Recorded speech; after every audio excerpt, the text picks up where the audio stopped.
Welcome to JKPT logs ಅಂತ ಹೇಳ್ತಾ ಲಾಗ್ನ start ಮಾಡ್ತಾ ಇದ್ದೇನೆ. ಮನೆಯಲ್ಲಿ ಇನ್ನೊಂದು ಸ್ಪೆಷಲ್ ರೋಗ ಏನು ಅಂದರೆ, ಇದು ನನ್ನ ತಮ್ಮ ಕಟ್ ಮಾಡಿತ್ತು. ಈಗ ಅಲ್ಲಿಂದ ಇಲ್ಲಿ ತನಕ ಎಲ್ಲ ಉಂಟು.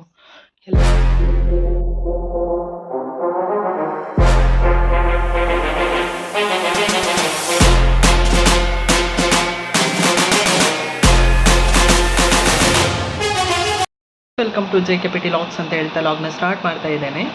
ಇವತ್ತು ಎಲ್ರಿಗೂ ಗೊತ್ತು ಏನು ಸ್ಪೆಷಲ್ ಅಂತ, mother's day. So wish you happy mother's day.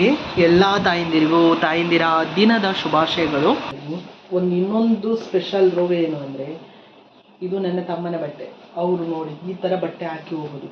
ಇಲ್ಲಿ ನೋಡಿ ಎಲ್ಲ ಒಂದೇ ಕಡೆ ಇಡೋದಿಲ್ಲ. ಅಲ್ಲಿ ಬಕೆಟ್ ಅಂದರೆ ಒಂದು ಬಕೆಟ್ ಇಟ್ಟಿದೆ, ಮತ್ತು ಹೇಳಿದ್ದೇನೆ ಇಲ್ಲೇ ಹಾಕಿ ಅಂತ. ಅಮ್ಮನೂ ಹೇಳ್ತಾರೆ, ನಾನು ಹೇಳ್ತೇನೆ. ಬಿಕಾಸ್ ಈಗ ನನಗೆ ರಜೆ ಸ್ಟಾರ್ಟ್ ಆದಮೇಲೆ ನಾನೇ ಹೋಗಿತ್ತಿರೋದು. ರಜೆ ಅಂತಲ್ಲ, ಏನು ಮನೆಗೆ ಬಂದಿದ್ದೀನಿ ಏಪ್ರಿಲಿಂದ ಕಂಟಿನ್ಯೂಸ್ ನಾನೇ ಹೋಗಿತ್ತಿರೋದು ಬಟ್ಟೆ. ಬಿಕಾಸ್ ಅಮ್ಮನಿಗೆ ತುಂಬ ಹೆಲ್ಪ್ ಆಗುತ್ತೆ. ಮತ್ತು ಅವ್ರಿಗೆ ಹುಷಾರಿರಲಿಲ್ಲ. ನೀವು ನನ್ನ ಹಿಂದಿನ ವೀಡಿಯೋಸ್ ಎಲ್ಲ ನೋಡಿದರೆ, ಲಾಗ್ಸ್ ನೋಡಿದರೆ, ಅಥವಾ ಇನ್ಸ್ಟಾದಲ್ಲಿ ರೀಲ್ ನೋಡಿದರೆ ಗೊತ್ತಾಗ್ಬೋದು. ಅವ್ರಿಗೆ ಹುಷಾರಿರಲಿಲ್ಲ, ಹಾಸ್ಪಿಟಲೈಸ್ ಆಗಿದ್ದು. ಆಮೇಲೆ ನಾನೇ ಈಗ ಅದು ಸ್ಟ್ರೈನ್ ಆಗಬಾರ್ದು ಅನ್ನೋದಕ್ಕೆ ನಾನೇ ಒಗಿತಾ ಇರೋದು. ಅವರು ಹಾಸ್ಪಿಟಲಿಂದ ಬಂದಮೇಲೆ ಅವ್ರು ಇರಲೇ ಇಲ್ಲ, ಬಟ್ಟೆ ಒಗೆಯೋದು ಯಾವ ಕೆಲಸನೂ ಮಾಡ್ತಿರ್ಲಿಲ್ಲ ಅವರು.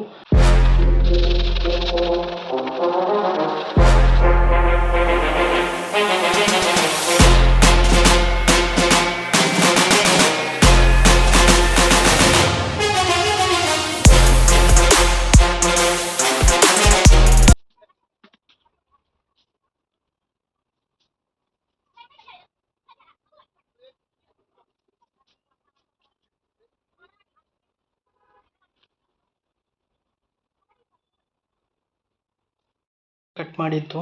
ಈಗ ಅಲ್ಲಿಂದ ಇಲ್ಲಿ ತನಕ ಎಲ್ಲ ಉಂಟು. ಎಲ್ಲ ಕ್ಲೀನ್ ಮಾಡಬೇಕು. ಬನ್ನಿ ನೋಡಿ. ಬಟ್ಟೆ ಒಗೆಯೋದೆಲ್ಲ ಆಯ್ತು. ಈಗ ಅಡುಗೆ ರೂಮಲ್ಲಿ ನೋಡಿದರೆ ಅದು ತುಂಬ ಎಲ್ಲ ಹರಡಿತ್ತು.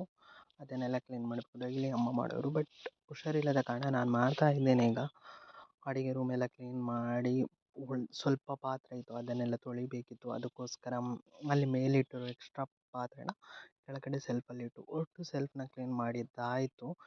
ಕ್ಲೀನ್ ಮಾಡಿ ನೆಕ್ಸ್ಟ್ ಏನು ಮಾಡ್ತಿದ್ದೇನೆ ಅಂದರೆ, ಪಾತ್ರೆ ತೊಳೆಯೋದಕ್ಕೆ ಪಾತ್ರೆಗಳನ್ನು ಜೋಡಿಸ್ತಾ ಇದ್ದೇನೆ ಇಲ್ಲಿ. ಅಂದರೆ ಯಾವುದು ತೊಳೆದಿಲ್ಲ ಅಂತ ವೆರಿಫೈ ಮಾಡಿ ಅದನ್ನು ತೊಳೆಯೋದಕ್ಕೆ ಹಾಕಬೇಕು.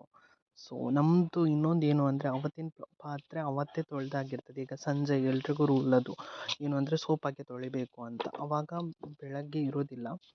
ಸೊ ಬೆಳಗ್ಗೆ ಪಾತ್ರೆ ತೊಳೆಯಲ್ಲ ನಾವು, ಯಾಕಂದರೆ ಸಂಜೆನೇ ತೊಳೆದಿರ್ತದೆ. ಇಲ್ಲಿ ಪಾತ್ರೆ ತೊಳೆದಾದ್ಮೇಲೆ ತೊಳೆದ ಪಾತ್ರೆಯನ್ನು ಜೋಡಿಸಿ ಒಂದು ಇದು ಚಟ್ನಿ ಮಾಡಿ ಎಲ್ಲ ಆದಮೇಲೆ, ಇದು ಸಂಜೆ ಈಗ ಊಟ ಎಲ್ಲ ಮಾಡಿ ನಿದ್ದೆ ಎಲ್ಲ ಮಾಡಾದಮೇಲೆ ಸಂಜೆ ಎಲ್ಲ ಒರೆಸ್ಬೇಕಿತ್ತು, ನೆಲ ಒರೆಸ್ಬೇಕಿತ್ತು. ಹಾಗೆ ನೆಲ ಒರೆಸ್ತಾ ಇದ್ದೇನೆ. ಒಟ್ಟು 5 ರೂಮ್ ಒರೆಸಿ. ಇವತ್ತು ತುಂಬ ನಿನ್ನೆ ಟಯರ್ಡ್ ಆಗಿತ್ತು. ಅದಾದಮೇಲೆ ಹೋಗಿ ಏನು ಮಾಡಿದೆ ಅಂದರೆ, ಅಂಗಡಿಗೆ ಹೋಗಿ ಕಡಲೆ ಹಿಟ್ಟು ತಗೊಂಬಂದು ಆನಿಯನ್ ಬಜ್ಜಿ ಮಾಡಬೇಕಿತ್ತು. ಅಂದರೆ ಈರುಳ್ಳಿ ಬಜ್ಜಿಯನ್ನು ಮಾಡಬೇಕಿತ್ತು. ಈರುಳ್ಳಿ ಬಜ್ಜಿಯನ್ನು ಮಾಡಬೇಕು ಅಂದರೆ ಈರುಳ್ಳಿ ಇತ್ತು, ಕಡಲೆ ಹಿಟ್ಟು ಬೇಕಿತ್ತು. ಹಾಗಾಗಿ ಕಡಲೆ ಹಿಟ್ಟು ತಂದು ಅದನ್ನು ಮಿಕ್ಸ್ ಮಾಡಿ ಇಟ್ಟು ಈಗ ಆನಿಯನ್ ಬಜ್ಜಿ ಮಾಡ್ತಾ ಇದ್ದೇನೆ. ಅಂದರೆ ಈರುಳ್ಳಿಯನ್ನು ಬಿಡ್ತಾ ಇದ್ದೇನೆ ಎಣ್ಣೆಯಲ್ಲಿ. ಯಾಕಂದರೆ ಪಾಪ ಅವರು ಸಂಜೆ ಕಷ್ಟಪಟ್ಟು ದುಡಿದು ಬಂದಿರ್ತಾರಲ್ಲ, ಒಂದು ಸ್ನ್ಯಾಕ್ಸ್ ಬೇಕಲ್ಲ, ಸ್ನ್ಯಾಕ್ಸ್ಗೋಸ್ಕರ ಇದನ್ನು ಮಾಡ್ತಾ ಇದ್ದೇನೆ. ಅದಾದಮೇಲೆ ಸಂಜೆ ಯಕ್ಷಗಾನ ಇತ್ತು. ಯಕ್ಷಗಾನ ಹೋಗೋದಕ್ಕೋಸ್ಕರ ನಾನು ಒಬ್ಬನೇ ಹೋದದ್ದು, ಮನೆಯಿಂದ ಯಾರು ಬಂದಿರಲಿಲ್ಲ. ಬಿಕಾಸ್ ಅಮ್ಮನಿಗೆ ಹುಷಾರಿರಲಿಲ್ಲ.